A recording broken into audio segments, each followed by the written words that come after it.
gagamitin natin. So, meron po tayong mga standard. Wait lang. Ako, baka okay, baka kung anong makita nyo kapag present ko. Nasa aking ano. Wait lang. Okay.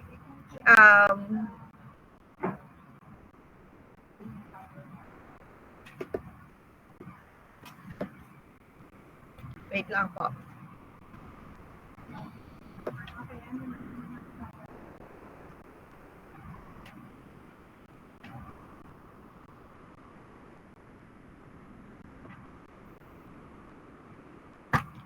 Okay.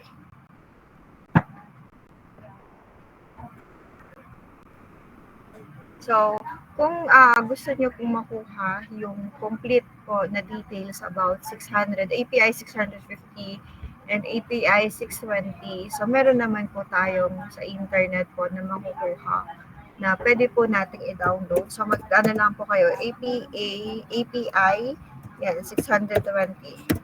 So, lalabas na po dyan yung mga considerations natin in terms yan. Katulad nito.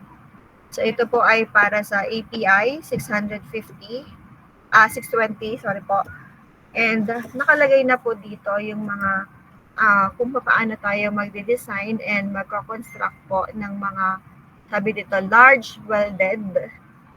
So, ang i-discuss po natin commonly po ay yung mga welded na storage tank. And sabi dito, low pressure storage tank. Low pressure siya, pero ano po, compared to API 650. So, mas mataas po yung pressure na considerations po kapag 620. Nakikita niyo ka po. Okay. So, nandito po yung mga content niya. So, sa inyo pong design project, so dito niyo na lang po tingnan kung kukuha po kayo ng design considerations po in terms po ng sa tank. So, ito po ay pang medyo mas mataas po yung internal pressure compared to the API 650. So, may i-download na lang po ito, ha? Hello? Naririnig niyo po ba ako? Yeah, so, dito niyo po makikita lahat. Ano mga dapat nating i-consider. Yan. Ano yung mga material na ginagamit. At ano yung mga dapat nating i-determine po. Yan. Meron din tayong mga ganyan. Yan. Tapos we have here po na minimum requirements for plate specifications. Yan.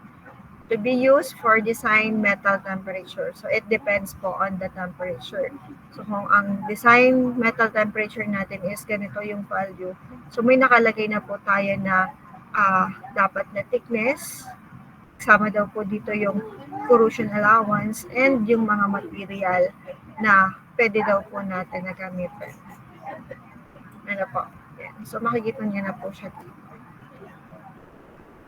Sabi dito, maximum permissible alloy content. Ito, yung mga vanadium, copper. So, depende po sa material. So, makikita nyo na po lahat po dito. Yung mga flanges na gagamitin. So saan dapat tayo magko-conform? So, may mga nakalagay na po dito. So, sabi dito, flange material shall conform to 4.2.3. So, babalikan nyo po yung 4.2.3. So, dito natin titingnan kung ano yung dapat na specifications po ng ating mga flanges. So, makikita nyo na po dyan. Yan. So, sabi dito, carbon steel pipe shall conform to one of the following specifications. So, ito. Yan. So, nakalagay na po dito yung mga dapat po nating gamitin. So, hindi ko na ito madidiscuss po lahat kasi kung i-discuss ko po ito sa inyo lahat ay hindi po tayo matatapos, ha. Ito po ay for API 620 and we have here din po yung mga tinatawag po natin. And ito po yung mga sample na computations. Pwede ulit natin na i-ano po. API 650 naman po. So, may makukuha din po tayo dyan na mga standard. So, meron naman po na nagbibigay po ng libre. katulad nito, hindi. Katulad nito, hindi siya libre. Kailangan natin siyang, po. Ang nakukuha ko na editions po ng mga API 650 ay yung mga mabababa pa po yung editions. Luma pa pong editions. Po. Yan.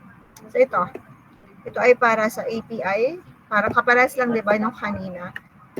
Pero ito po ay sa certifications lang po. Yan. So dito po, yan, makukuha natin, yan, nakalagay 11th editions po, June 2007. Tapos may mga addendum po tayo dyan. Yan. So makikita nyo na po dito yung mga dapat pong gawin natin kapag magdi-design po tayo based on API 650. So ito yon. Dito nyo po titingnan sa content. Ano yung mga materials na ginagamit, paano yung plates niya, yung sheets natin, ano po yung ating mga piping, flanges, bolting. So makikita nyo po lahat siya dito. Paano siya ipafabricate. Yan. And then meron po tayo dyan ng mga appendices po na kung saan po ay depende po dun sa type po ng tank na gagawin natin. So we have here po yan mga internal floating. Kasi pwede tayong iba-iba po yung roof na gamitin natin eh. Yan.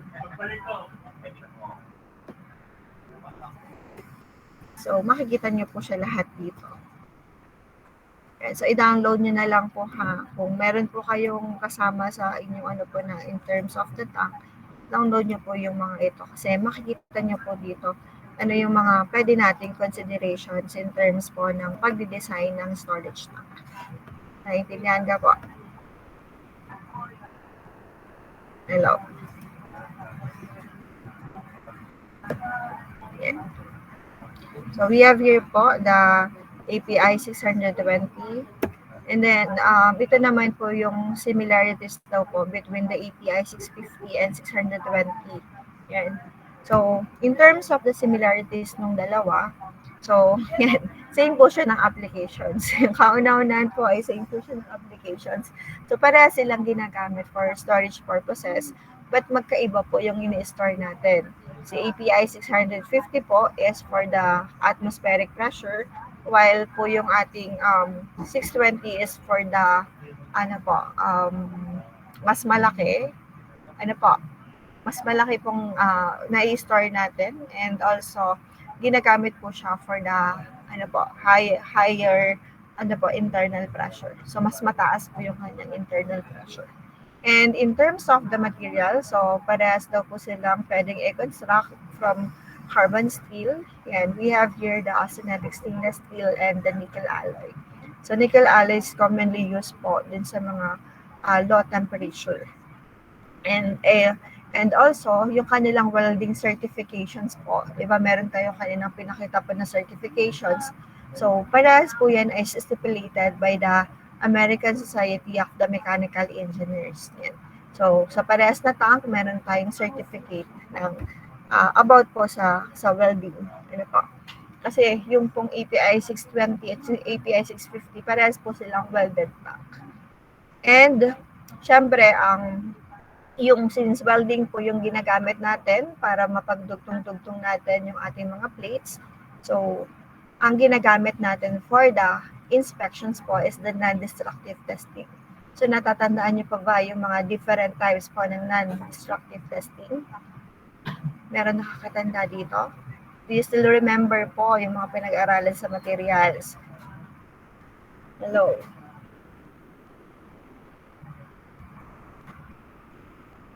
Hello po. Are you still there? Nandiyan pa ba kayo? Nandyan pa po kayo? Yan. Natatandaan niyo po yung mga non-destructive testing. Yan. Di ba hindi ba kalimitan kapag po welding, di ba, alam ka naman pagka-weld mo ay sisirain mo, di ba? So, hindi natin siya gagawin yon.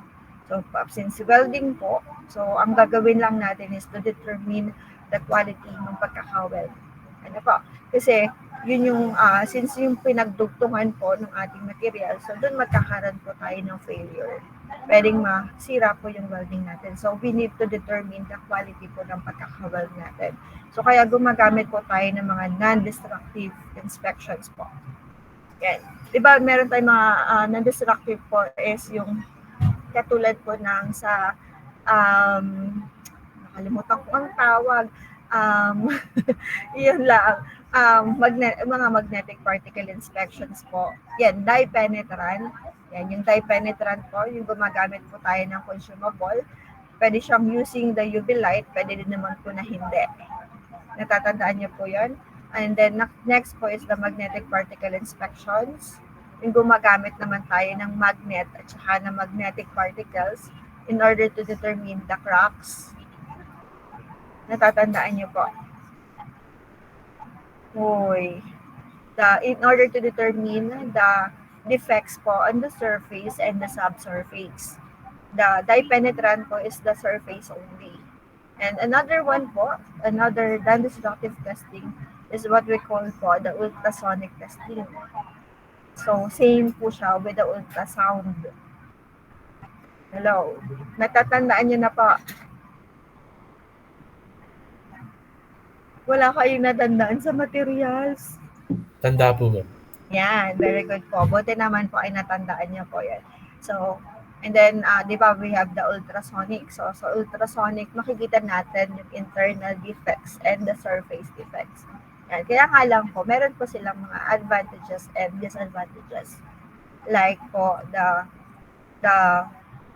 ultrasonic, so hindi pwede natin siyang gamitin for the rough surfaces. So, dapat smooth yung surface niya kasi makaka-affect yan dun sa ating quality ng test. Yan.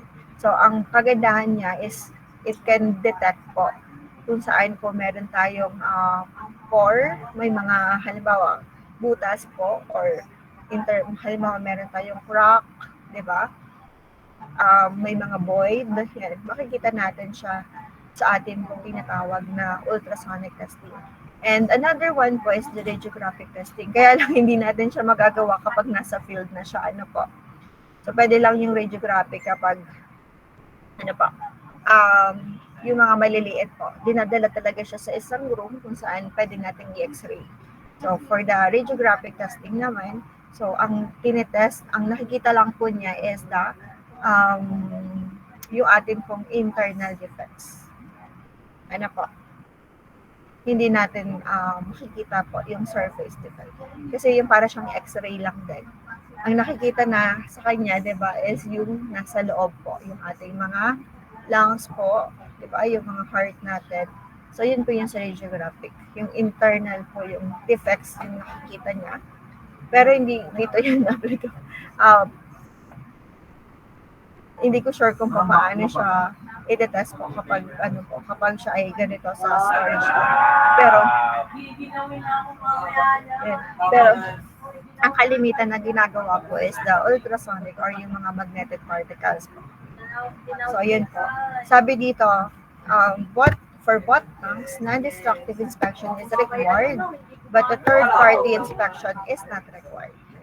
So, pwedeng mismo tayo yung NDT. Kung meron tayong nag-i-inspect po for the NDT, pwede sila yung gumawa. Hindi po required na sa labas talaga mag-NDT. Po, sa labas kumuha na mag-NDT. So, before po tayo makakuha ng mga expert po in terms of the NDT. So, yun po ay may mga certifications, may mga example training na ginagawa before po na makuha ka po din sa for the NDT. So, malaki ang sweldo pag ganito. Kaya, kung ako sa inyo, kung ako'y may pera, so mas maganda po na alam niyo din po kung paano i-test yung mga non-destructive testing. So, ang pinakamahirap lang naman po dito is na yung delikado po is the radiographic testing. So, doon ka doon pupunta po. Radiographic testing. Okay.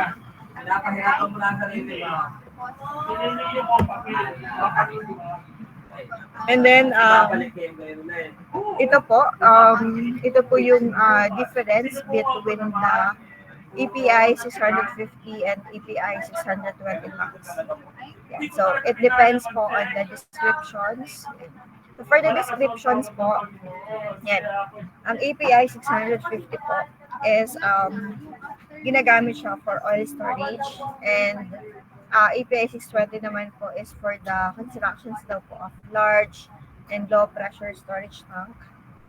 In terms of configurations, so for the API 650, so we have po the ground supported bottom. So, ang nasa baba po niya is equally dapat yung distributions po ng kanyang support.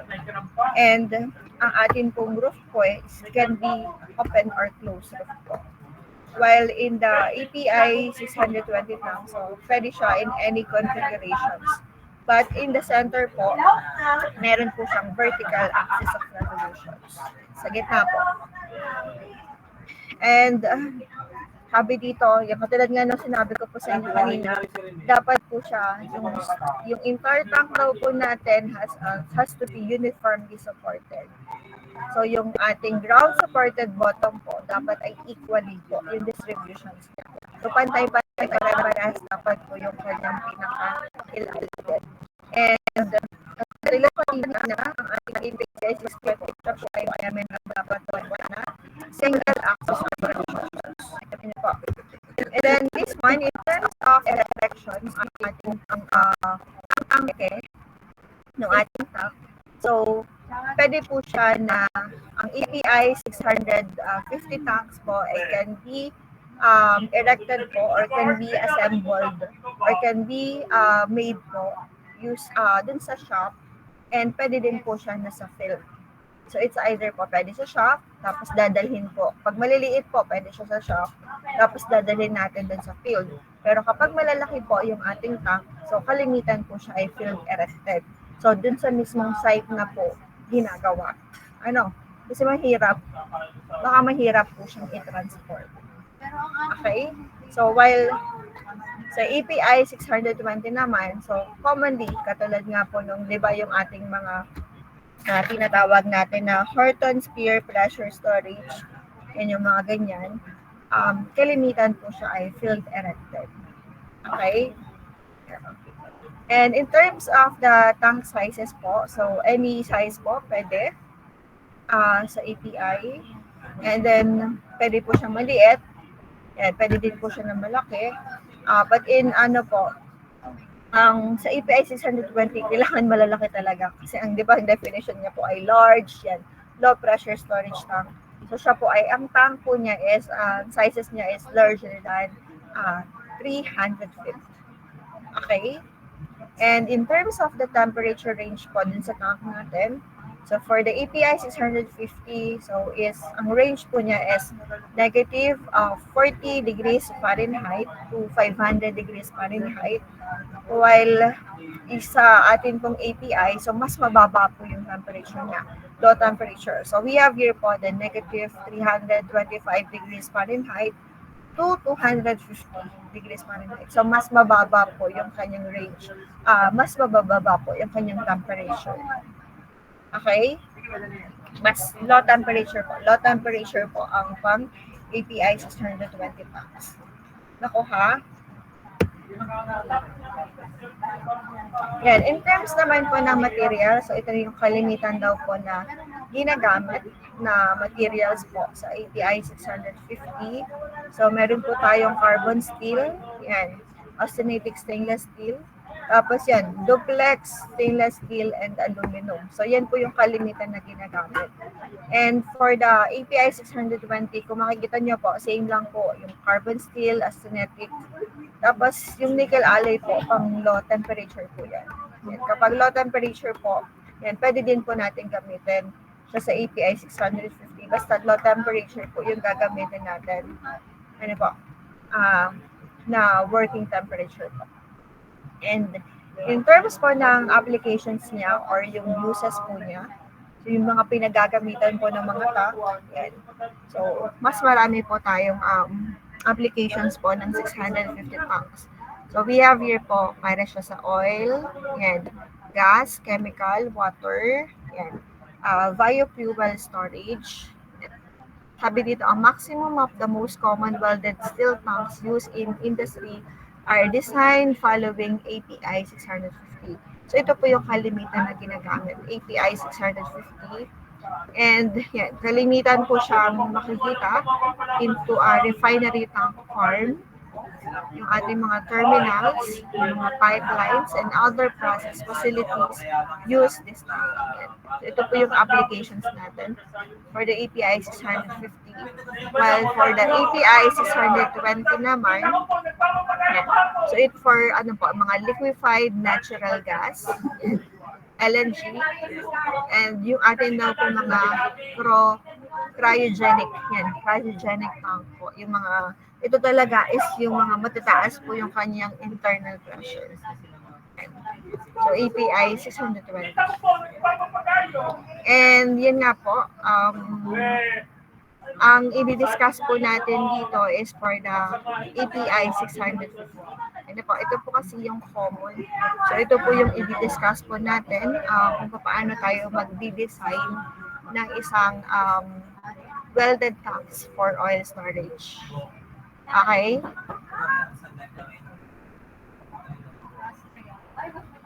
Nandiyan pa ba kayo?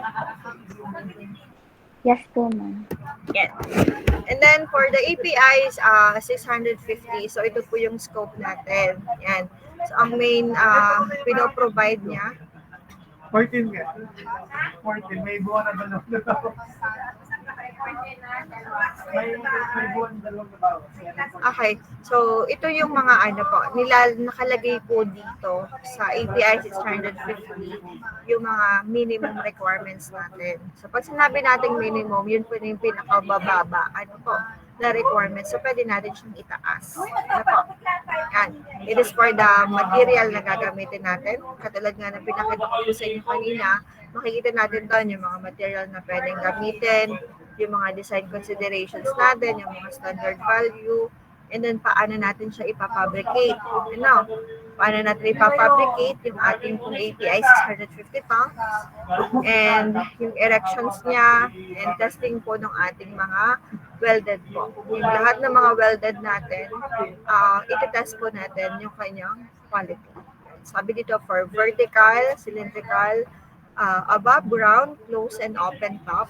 And so, iti-test po natin yung kanilang weld, yung quality po ng weld ng ating storage natin.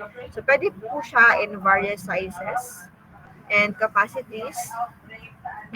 And ang atin daw pong internal pressure is approximately atmospheric pressure.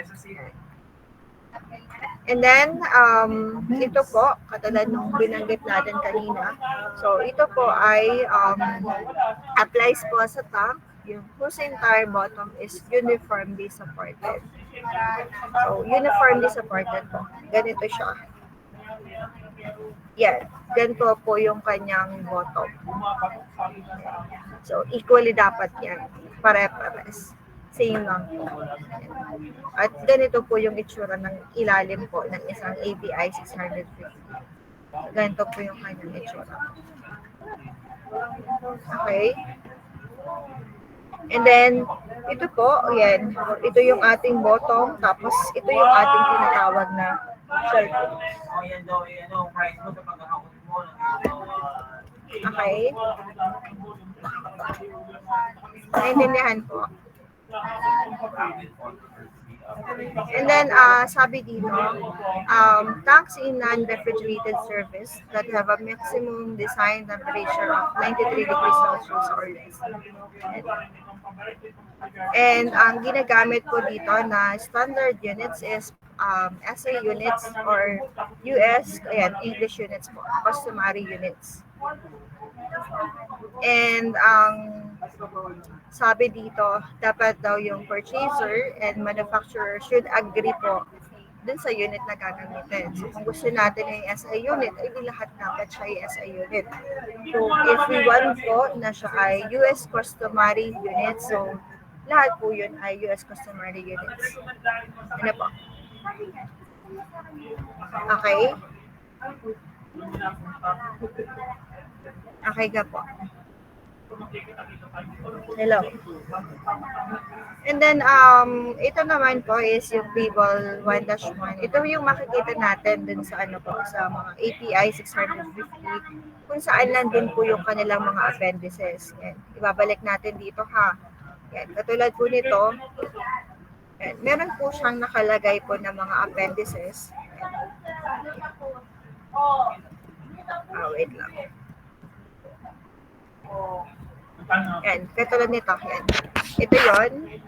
Yan. So, doon natin titingnan. So, from the appendix po. So, doon natin titingnan yung ating pong mga needed po na i-determine. Halimbawa, in terms of seismic design of storage tank, ay di pupunta tayo sa Appendix E.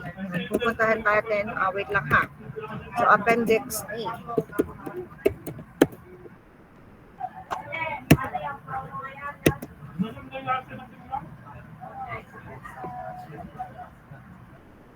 Hanapin natin kung nasaan po yung Appendix E. Nawawala po ang Appendix E. Yan, lahat siya ay dapat magko-confirm.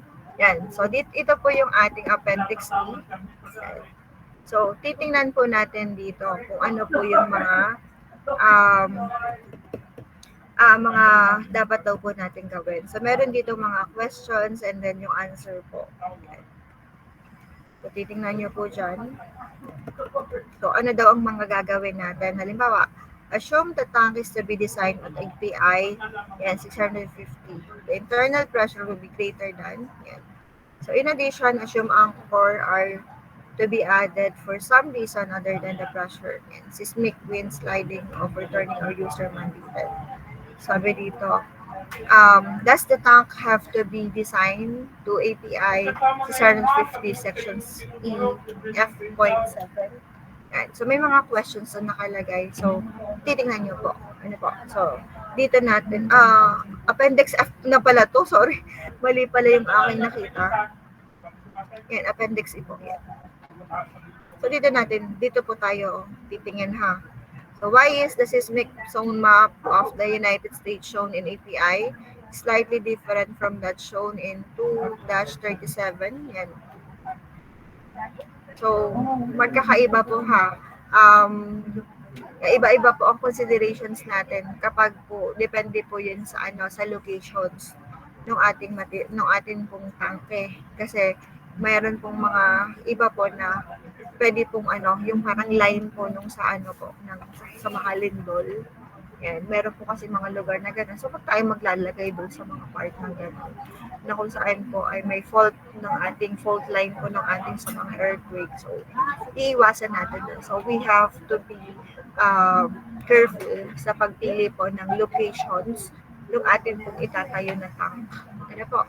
Kapag halimbawa yun ay may fault line, tapos doon natin tinayo yung ating fuel tank. So, medyo delikado po doon. Ano po? Yes. So, ganun din po sa API 620 po. So, meron din po siya ng mga, yan, ito yung mga considerations natin. Dito naman nakikita natin yung the ambient temperature po. Depende po sa lugar. Wait lang. So, meron po siya mga nakalagay na appendices para makita po natin agad. Doon natin titingnan yung pong ating yan, katulad nito yan. Appendix A, Appendix B, yan, yung mga suggested practice regarding supporting structure. So, doon yung po titingnan ha, kapag kayo mag-design. Okay po? Yan. So, ito din po yan.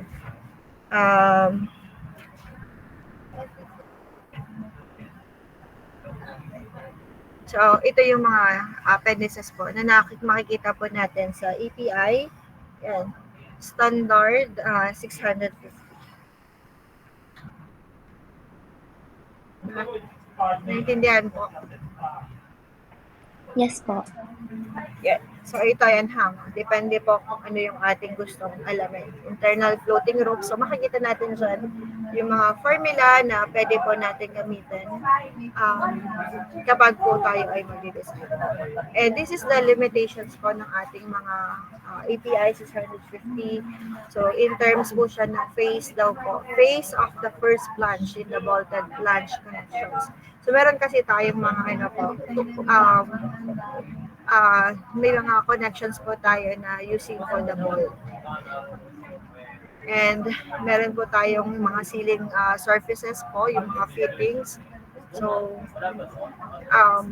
yun po yung mga siguro hindi po medyo ganun ka ano po, kasama dun sa atin po, ano po, mga API, yung sa mga regulations po or yung sa mga design po. Yun yung limitations natin sa API 650. Yan, first, yung mga halos mga first po, first flange, first ceiling surface, yung mga first threaded joint, yan. Tapos yung mga first circumference, so yan. Yan daw po yung mga limitations natin. And ito po yung in terms of the responsibility po. Yan. So napakalaki po ng responsibility ng isang manufacturer yung gagawa po ng isang storage tank. So dapat makukomply niya lahat ng mga provisions of the standard. So dapat magpa-confirm siya sa API 650 kung yun ang susundan niya po na ano po, na standard. So dapat magko-confirm po siya sa standard. Okay?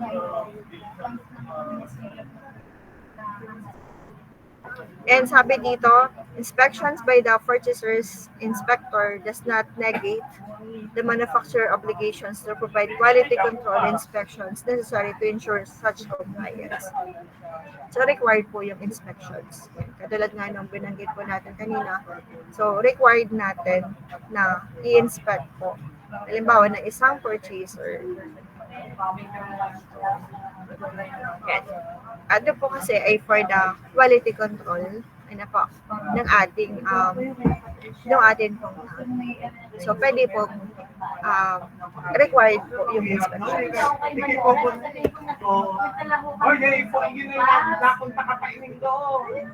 And then next naman po, ito po yung ating sa design. And, so, ganito po yung gagawin natin ha. Kasi kayo po yung magde-design ng depende po sa capacity ng tank. Yan. So, kapag po kayo ay magde-design, so kailangan i-consider nyo po itong mga ito. Ha? Meron tayong mga networking capacity. Ito po yung networking capacity. Di ba kalimitan sa mga water tank natin? Alam mo, may floater tayo. May float. Ano po? So, kapag nandun na sa ano po, sa height na ganito yung tubig, so magpi-fill na ulit siya. Ano mga ganon. Tapos kapag nasa taas na, yan, titigil naman siya, mag-shut down. Yan. Pag sa mga water po. Yan. So, ganito po ang pag-ano natin ha. Pag-consider natin for the tank capacity. So, meron tayong tinatawag na maximum capacity. Yun yung buo, yung puno po. Puno yung ating ano po. Puno yung ating tanke. Yun yung tinatawag natin na maximum capacity. But ang dapat natin gamitin is the working capacity. Ano po? So, hindi siya.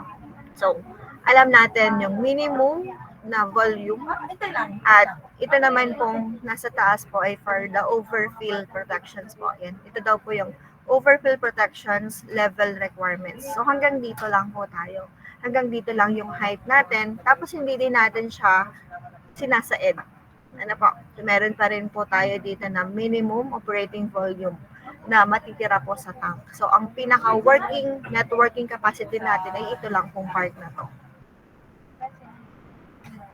So, we need to determine ano dapat yung height ng ating tank at ano po yung dapat na ano po, diameter o yung sa bottom po. So, we need to decide kung ano yung thickness na gagamitin natin dito. And dun sa bottom po,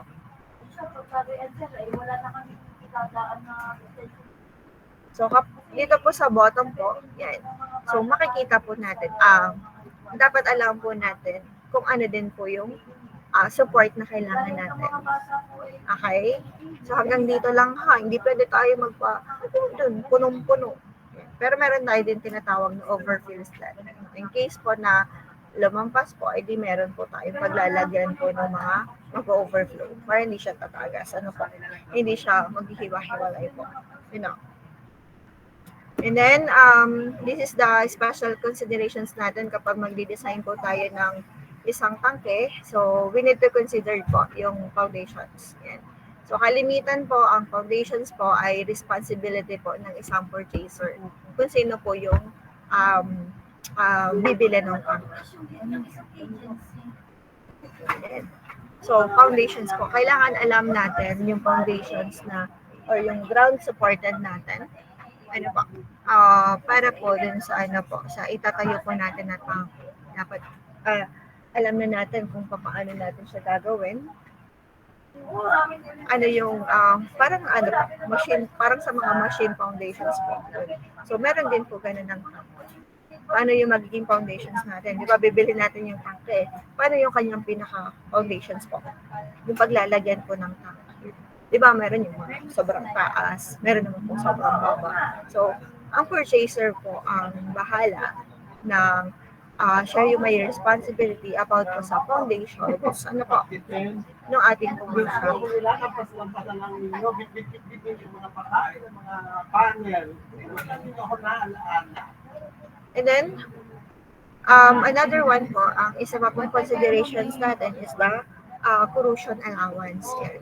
So, maglalagay po tayo lagi ng corrosion allowance. Dun sa thickness natin, maglalagay po tayo ng corrosion allowance. Ano po? So, dapat ang atin pong purchaser ay alam niya yung kung paano po maglalagay ng corrosion allowance. And another one po is the service conditions. Yan. So, dapat alam po, sabihin dapat ng purchaser kung ano ba dapat yung mga special requirements. Ano po? Depende po kung ano yung service na gagawin. Saan gagamitin. Ano po? Saan gagamitin yung tank natin. So, dapat nakaspecify, in-specify po ni purchaser kung saan natin gagamitin yung tank at ano po yung kanyang conditions po. Yan. Yan. So, in terms po ng foundations, yan. So, dapat daw po ay provide considerations for the design and constructions of the foundations. So, ito lahat yung ating mga kailangan i-consider and outline good practices, precautions, ano mga yung mga precautions na kailangan daw po natin i-consider before po tayo mag-design, at ano yung mga tolerances na kailangan po natin. Ano po. And this one po is the tank bottom.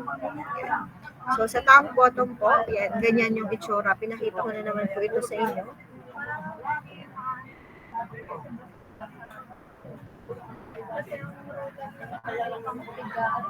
Na solid na siya, na may moisture ko lang, pero kung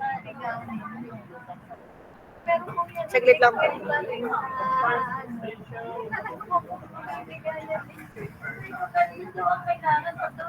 maganda ako sa habang yung kaya na ikaw ay authorized na ikaw makinuha. Okay. So, ito yung ating tank bottom. Makikita niyo ga po? Yes po. Yan. Tapos ito, yan, inaano natin siya dito. I-weld natin siya dito po, yung ating tank. And, ito naman po yung para sa shell design natin. Nakikita niyo ga po ito. Yan. Ito po yung parang, binuklat. Nakabuklat po. Tama ba yung term ko? Nakabuklat. Yung parang, di ba, papel siya. Tapos gagawin natin siyang shell. Wait lang. So, ganito po yan. Meron po tayo na ito yung halimbawa, ito yung size ng ating plate. Yan. Pagdidikit-dikitin natin ang mga yan. Yan. At depende po yan sa thickness. Ano po? Yan. Meron tayo dito na tinatawag po na halimbawa, ito yung ang unang lagi natin i-design ay yung pinakababa. Yan. So, sa baba, dyan natin makikita. Yan. So, pare-parehas po itong size nito, yung plate natin. Yung kanyang length, and yung kanyang height po, dapat alam po natin kasi naka-base po doon kung ilan pong plate yung gagamitin natin. So, nakadepende po doon sa diameter. Ano po? So, sa diameter po ng ating tank. Yan. So, pwede po siya na iba-iba. Na-imagine nyo ka po yun. Para siyang papel na nakalatag and then i-form po into a cylinder, pabilog. Gets nyo ka po? Nakuha nyo?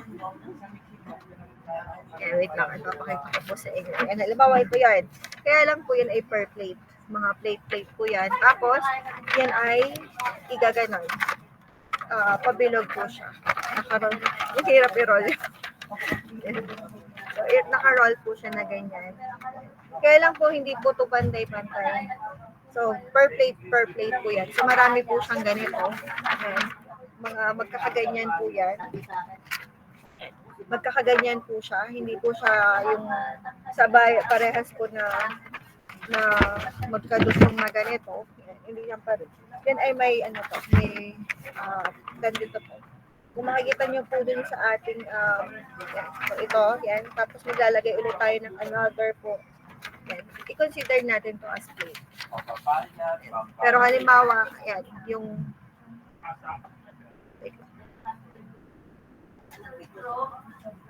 yan. So, ito po ang illustrations niya. Yan. Tapos, paikot. Ano po, pagdudugtongin. Dugtong-dugtong po yan na po. Yan. Kasi malaki po yung tank natin. Tapos, i-weld lang po yan. I-weld natin. And kung makikita nyo po, meron po ditong drawing. So, ibig sabihin po nito, magkakaiba po yung stresses na nararanasan ng ating kada material. Kaya po, katulad nga ng sinabi ko po sa inyo, pwedeng hindi po magkakaparehas yung thickness ng shell ng ating tank. Pwede po yun, para po tayo mas makamura. Kasi kapag ginawa natin pare-parehas, mamahal po yung ating tank. Pwede po yan na iba-iba po yung kanyang thickness. Kung tayo po nagtitipid, pwedeng iba-iba po yung thickness. So, we should determine the thickness po dun sa kada layer natin. Halimbawa, itong unang layer na to. So, ano yung thickness niya? Sa sunod po, pwedeng iba na po. Ito, pwedeng iba na po yung kanyang thickness. At saka ito, yan. Pwedeng magkakaiba po yung kanilang thickness. Yan. Depende po yun sa stresses ng nakalimutan ko ang tawag dito. Yung stresses po ng ating sa shell. So, ituturo ko na lang po sa inyo paano natin i-determine yung every thickness po ng atin pong per layer. Okay? Sana makita ko ba po yung example na ginamit ko po dati. Para medyo madali pa. Okay? And then, ito po ay design metal temperature po. So, ito po ay iba-iba po. Nababasa niyo na po. Yung iba-iba po yung locations. Yan, iba-iba po yung ating sabi dito, permissible design metal temperature po for materials used in the tank shell. Wait lang. Ano po? Isothermal lines of lowest one-day mean temperature. Ito po ay sa US weather po. So, based on US po. So, syempre, iba po dito sa Philippines. Kasi ito ay kalimitan po. Kung makikita nyo po ay may mga mabababa po yung temperature po. Diba, may mga negative 10. Mayroon tayong 15. So, mabababa po. Tapos ito naman po ay in terms po siya ng material group selection. So for every group po, meron tayong iba-ibang material na pwedeng gamitin. So ito yung thickness niya, tapos ito yung metal temperature natin. So saang group dapat tayo pipili? Ano po? O kaya naman po ay ito yung thickness natin, ito yung group natin, ano yung kanyang design metal temperature. So ito yung pwede natin gamitin. So, kasama na daw po dito sa thickness yung atin pong tinatawag na corrosion allowance. Ano po? So, naglalagay tayo sa dyan ng corrosion allowance kasi kapag mismong thickness lang yung ginawa natin, once na magkaroon ng corrosions, so hindi na siya sasapat. Kaya naglalagay po tayo ng corrosion allowance. So, in case na magkaroon po ng corrosions, yung outer layer po. So, sasapat pa yung strength ng ating material para dun sa stresses sa loob. Ano po, ng ating part. Nakuha niyo po? Sa malalim. Sunod pang barangay ang pinakayanin ko, Mar? Ano Nakuha niyo po. Yes po. And then this one po is for the design stress po and the tensile stress. So ito po yung test stress tsaka yung product design stress. So depende po sa plate na gagamitin natin, depende po sa material. So nandito na yung kanyang minimum yield strength tsaka yung minimum tensile strength po. Product design and then test stress po. Okay? So ito po yung mga allowable or permissible po na stresses for every material. And yan, ito po yung formula na gagamitin natin to determine the thickness. So ang gamit natin din ditong method is the 1-foot method. So dinidetermine po natin yung TD. TD po is the thickness. Yan. Tapos, yung G po is the specific gravity, D po is the diameter, then H po is the height, then yung ating SD po, yun po yung product design stress. So, dito po natin siya kukuhanin. Yan, kukuhanin natin dito. And then, CA po is the corrosion allowance. Yan, meron po tayong nilalagay po na corrosion allowance. So, depende din po sa materials. And yung ST po natin is the hydrostatic test design stress. So, dito din po natin siya kukuhanin. Yan. So, kung meron na po tayong diameter ng tank, height po niya, and then yung atin pong material na gagamitin, so makukuha na po natin yung kanyang thickness. Ano po? So, G po is the specific gravity of the fluid. Depende po din sa laman, kung ano po yung laman ng ating tank. Ano po? Specific gravity po ng laman ng tank natin. Nakuha? Opo, ma'am. Tapos sabi dito, not allowed daw po itong gagamitin nating formula for shell with the diameter greater than 60 meter or 200 feet. Yan. So, pag ganyan po, pag siya yung ganyan, ang diameter na po niya is greater than 60 meter or 200 feet. So, ang gagamitin na po natin is the variable design point method. Yan. So, titingnan po natin siya sa Appendix K. O kaya naman po ay yung tinatawag natin na elastic analysis or yung FEA, Finite Element Analysis. Yan. Pwedeng gumamit na po tayo dito ng software. And this is po the diameter. Meron po tayo dito nakalagay na minimum thickness. So kung ang diameter po ng tank natin ay ganito, so meron po siyang naka-specified po na thickness. Yeah, may range po tayo. Okay? And ito naman yung ating tinatawag na wind girder po. Ito yung mga harang natin para hindi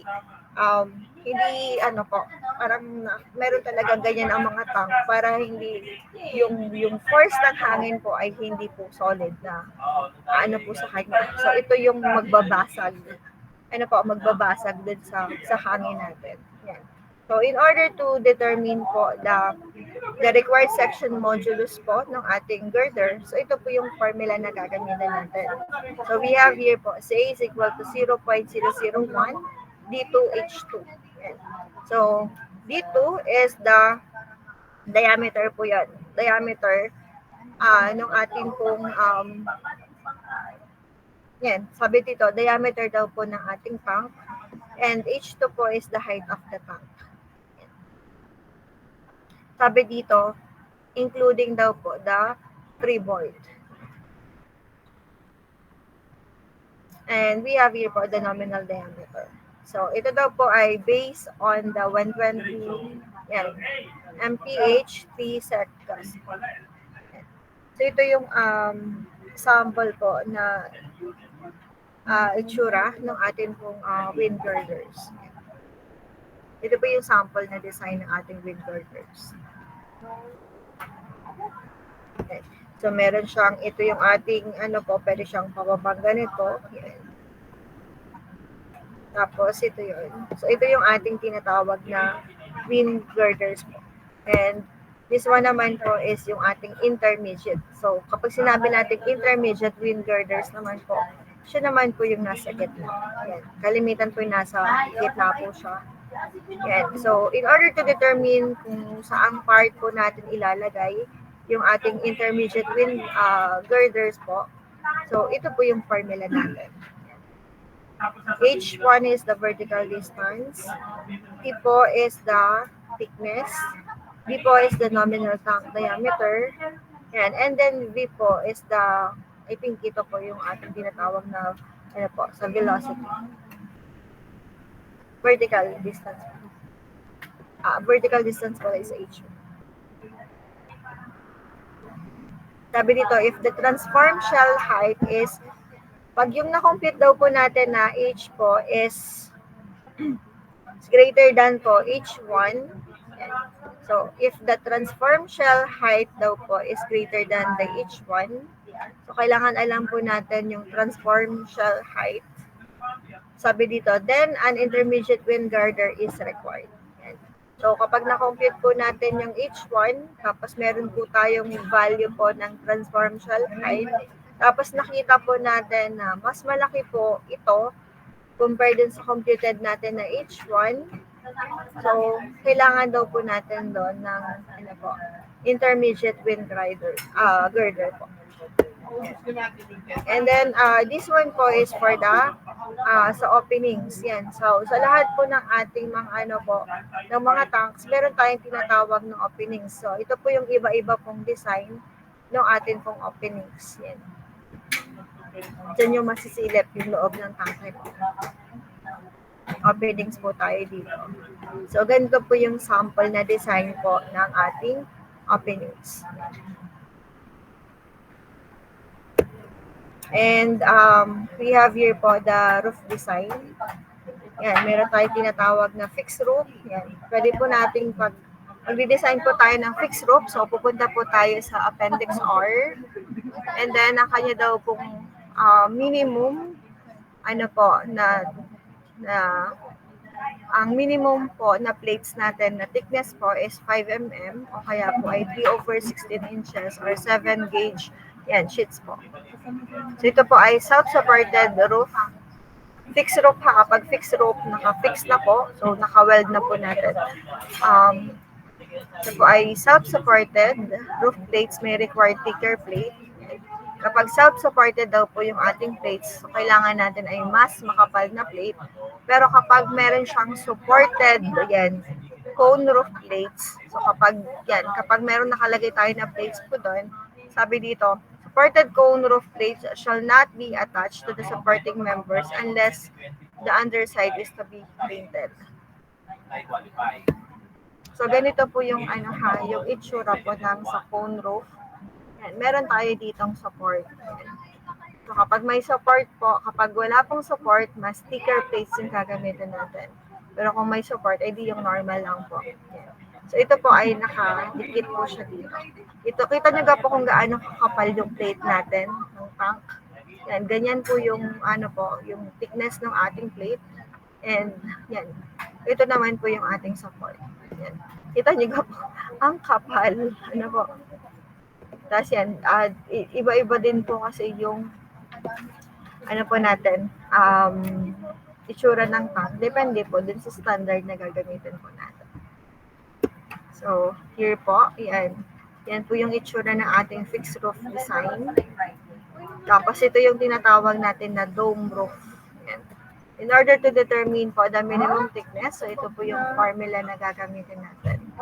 And the maximum thickness po natin for the dome roof is 1/2 inches. So sabi dito exclusive. So hindi kasama yung ating corrosion resistance. Corrosion allowance. May bayad pala yun. Kala ko yung And ito naman po yung itsura po ng umbrella roof natin. So in order to determine the minimum radius and the maximum radius of the umbrella roof, so yan po yung gagamitin natin. Ang range po niya is 0.8 the diameter po ng ating tank or 1.2 po ng diameter ng ating tank. And we have here po the wind load. Yan. Ang isa po na kailangan natin consider po is the wind load. Yan. Baka kasi masyadong mataas, yung ating, yung wind po natin, masyadong malaki po yung force ng wind natin. So baka hindi kayanin ng ating tank. So dapat stable yung tank natin. So kahit malakas na hangin, so hindi matitinag po hindi matitinag yung tank natin. Hindi tatanggal po yung kanya pong pinaka bubong, yan matatanggal yung bubong niya. So sabi dito, if the design does not satisfy the uplift requirements, so increase shell weight and provide anchorage. So kailangan po ay sobrang stable yung magiging tank natin para pag ng sobrang lakas na hangin, hindi po siya madadala or hindi po matatanggal yung mga bubong. And this one po is for the erections daw po ng tank. Yan. So ganito po yung paggagawa ng tanke natin. So it should provide yung erection po ng tanks natin should be dapat siya po ay nagko-confirm dun sa API 650 standards. So dito natin makikita from the API 650, dyan natin makikita yung rules and tolerances po for erecting the tanks. Naririnig pa ba ako? Yeah, so nandyan yung mga welding procedure specifications, yung procedure qualification records. Yan. So makikita daw po siya sa section 9 of the ASME Code. So ito puro kita nyo po, welded talaga siya. Yung ating plates, kita nyo? Yan. So pinagdugtong po siya through welding. And then this one po is for the welding on of the tank bottom. Ganito po kaganda po yung support natin sa mga API standards po natin, API 650. Ganito po yung kanyang bottom, yung ground supported. Yan, very solid po. Yan. And this one po is para sa ating tank shell. Ang shell po ito yung pinaka-wall ng ating pong tank. Ito po yung pinakababa and then meron po tayong roof. Yan. So ito yung ginagawa natin in order to weld the tank shell. So i-weld natin siya. Kita nyo po kung gaano kalaki yung plate, kung gaano siya kakapal. And we have here po yung inspections of yung ating testing. Yan. So ito daw po yung mga standard na procedure o yung minimum testing na kailangan natin gawin in order to ensure the quality po of the yung quality ng weld din sa ating. Yan. So we have here po ito po yung shell to bottom weld. So ito yung pinagdugtong po natin yung ito po yung shell, tapos ito po yung ating bottom supported, yung weld niya. Yan, pwede natin gawin in order to determine the quality po. So pwede tayong mag-perform ng magnetic particles, yan, inspections. Pwede din po na liquid penetrant, yan. So pwede din po high flash point oil, leak test. So gagawa din po tayo ng leak test para masigurado po natin na wala pong lalabas. And pwede din po yung mga pressure test. And then this one naman po, testing of the bottom. So yung nasa baba naman po, pwede po siyang visual, vacuum box, at saka yung mga tracer gas. And in terms naman sa shell po, yung pinaka-wall po ng ating tank, yan, pwede po nating gamitin yung radiographic testing. Yan, ito yung parang x-ray. So makikita natin yung quality po ng weld natin. Yan. Tapos pwede din po yung, medyo mahirap lang itong gawin kasi medyo delikado po kapag radiographic because of the yung atin pong radiations. And we have here po, the kalimitan na ginagamit po dito is the ultrasonic inspections and the magnetic particles po. Yan. Tapos ito naman po, iti-test din po natin yung roof natin. So, kailangan din po ng mga gas tight roof. Okay. So, sabi dito, vacuum box, tsaka daw po yung internal air pressure, sabi dito, should be less than, the weight of the roof plates. Tapos ito po ay for the non-gas tight roof, visual inspections naman yung gagamitin natin. And then, pwede din po tayo mag-testing po in terms of penetration. So, sa hardness naman po yung penetrations. And yung next po is the hydrostatic testing requirements. Okay. And every tank po, dapat po siya ay may label na ganito. So, nakalagay dyan dapat kung ano yung label po ng ating tanke. Ano po? Yan. Sabi dito, ano yung ginamit natin na appendix? So, appendix E. So, para saan ba yung appendix E?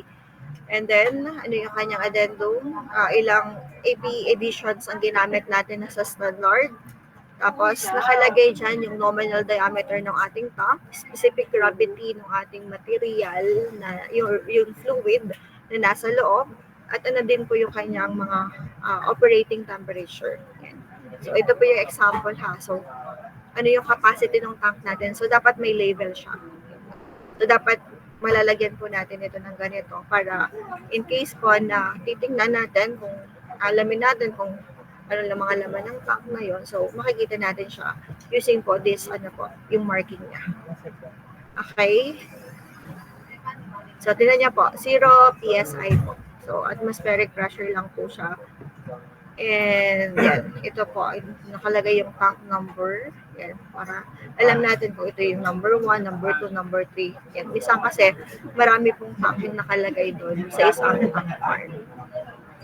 Okay? Yan, ito po yung sa appendices po. Yan, makikita natin lahat po yun. Sabi dito, optional design basis for the small tank. So, ito po ay for the small tank. So, ito po yung kanyang maximum shell thickness.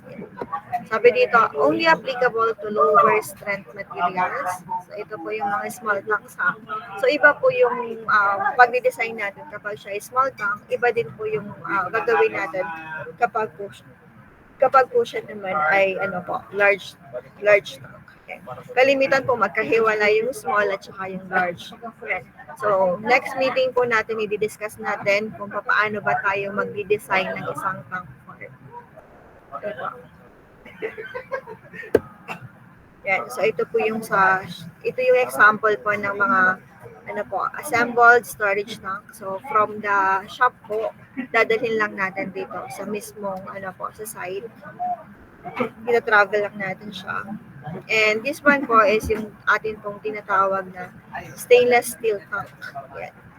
So, yung appendix na to, for the stainless steel tanks, it's covered for the material design, fabrication, erections, and testing requirement po for the austenitic stainless steel storage tank. So, kalimitan pag sinabi natin austenitic stainless steel, so ito po yung ginagamit for the grade po na 304, 304L, 316, yan, 316L, and 317. Yan, meron din po tayo na aluminum tanks po. Yan. So, aluminum tanks po, yan. Dito po ay base po dun sa ASME B961, welded aluminum storage tank. Yan. And this one po is yung tinatawag natin na floating roofs. Yan. So, ganito yung itsura ng floating roofs natin. So, bumababa siya. Depende po dun sa volume ng ating halimbawa fuel. Katulad ng sinabi ko sa inyo, ginagamit siya dun sa mga fuel po para maiwasan natin yung risk of fire po. I-minimize natin yung risk po ng sa fire hazard. Kasi nga po, since ito po ay fuel plus air, so pagka nagkaroon ng ng ignition, so pwede siyang magkaroon ng combustions. Ano po? Yan. So ito yung ating floating roofs. And yan, ganyan po yung nasa loob niya. Yan, ganyan po yung ating po mga floating roofs po. And yan. Minsan po siya ay open, minsan din po siya ay close po. And ito meron tayong ginagamit na cable suspended po. So nakadikit po. Using po the cable, yan po yung ginagamit natin to hold po yung ating floating roof. And yan. So, naglalagay din po tayo ng mga vent. Yan. So, we have here po the perimeter venting. And yan. Sa mga, minsan po siya ay nakalagay po sa ganito. Yan, sa pinaka-pabilog po. Yan. Meron tayong tinatawag na shell circular vent.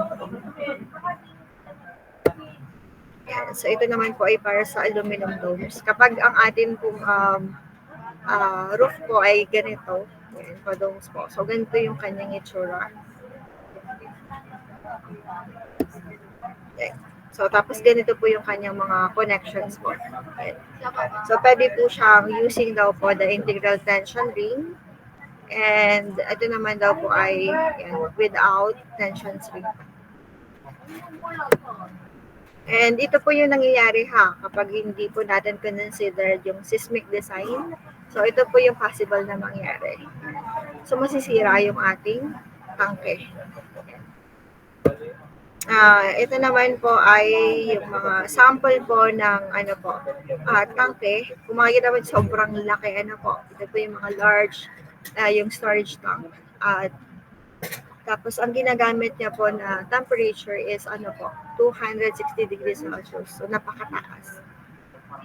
So, sa appendices po, yan, makikita niyo po yung mga requirements sa appendices po, kung saan nandun po yung requirements for tank operating at elevated temperature. So, hanapin niyo po siya dun sa atin pong API 650 po. Po.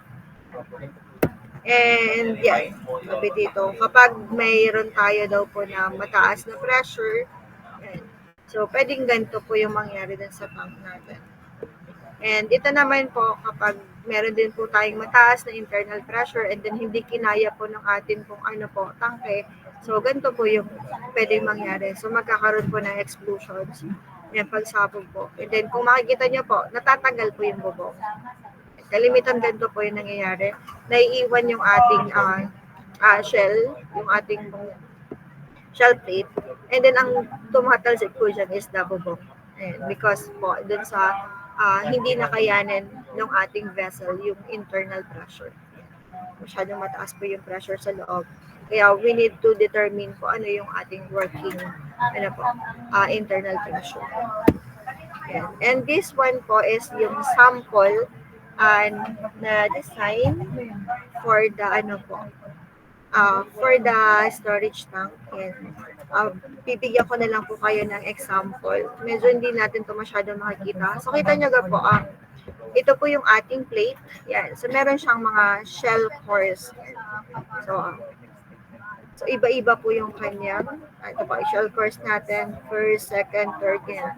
Pataas po siya ng mataas. Ito po ay pwede po siyang bolted or kaya naman po ay tawag dito, welded po. And ito po yung sample na medyo hindi po natin makikita kasi sobrang labo na po. Ito po yung sample na specifications po ng isang tangke.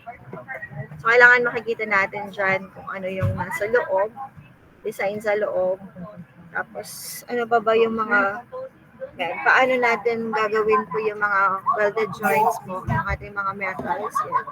So, ganyan po yung itsura niya.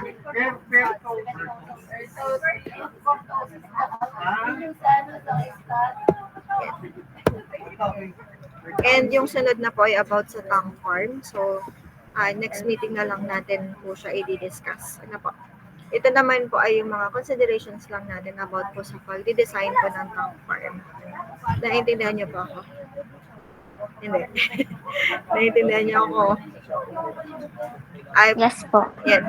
More on discussions pa naman yan. So, next meeting po, i-discuss po natin yung about po sa pag-design ng tank farm and then syempre yung sample po ng computations on how to determine po the thickness ng ating shell. And meron naman po itong Excel na ginagamit po. So, mag-i-input lang tayo ng mga value tapos may mga lalabas na po na result ng specifications ng ating tank. So, siya po ay nagko-comply na siya dun sa API standards po natin. Okay? Meron pong tanong?